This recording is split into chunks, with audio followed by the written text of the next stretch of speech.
Hello, and thank you for watching this January 30th Ag Forecast, brought to you by Agrible, the makers of Morning Farm Report. My name is Eric Snodgrass, and I am a senior atmospheric scientist and co-founder of Agrible. As spring approaches, it is very important to assess drought conditions across the United States.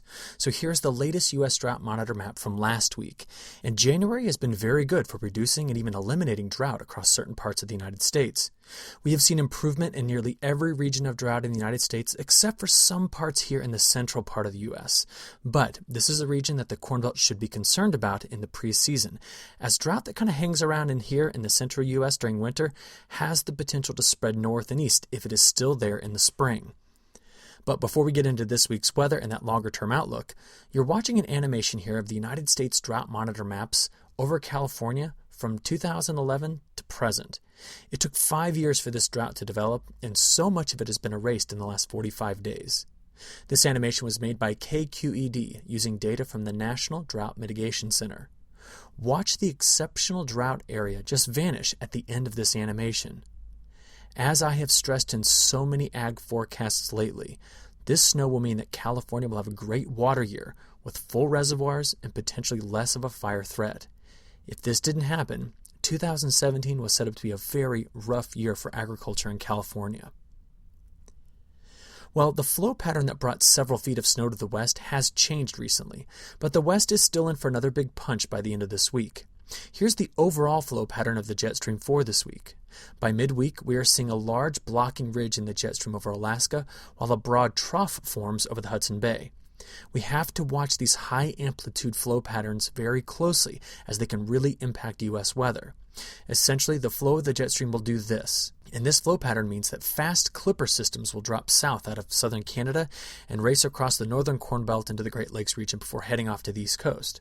So each time a vorticity maximum, which is a region of enhanced counterclockwise spin in the middle troposphere, kind of flows through this region, the Midwest gets a chance for brief snow showers and colder temperatures, like many people saw over the weekend.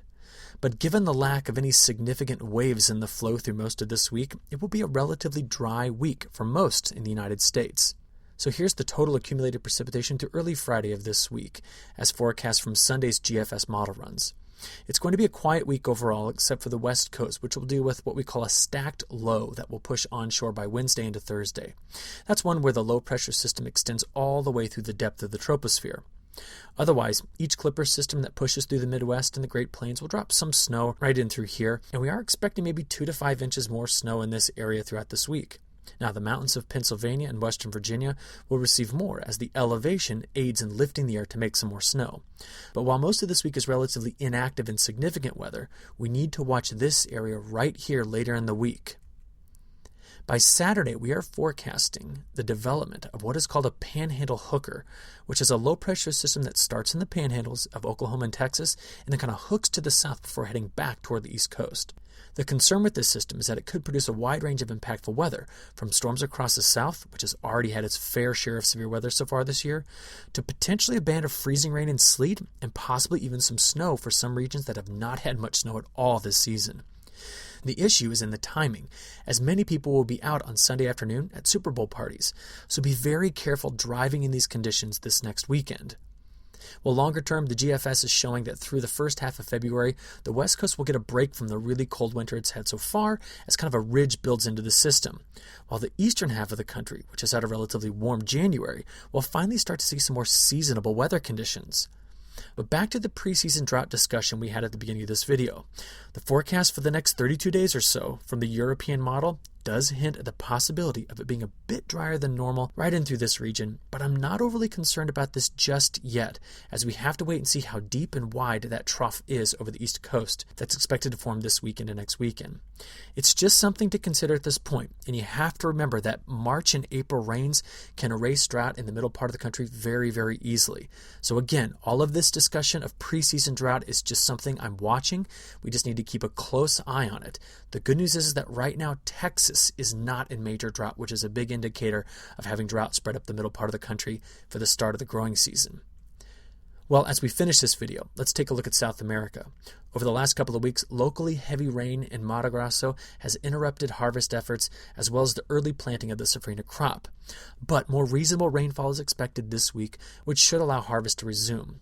The main trouble spot has been Argentina. that has started off very wet in October, then was dry for most of November and December, and then wet again in January. More rain's forecast for nearly all of the South American growing seasons over the next 10 days, which is what you're looking at here.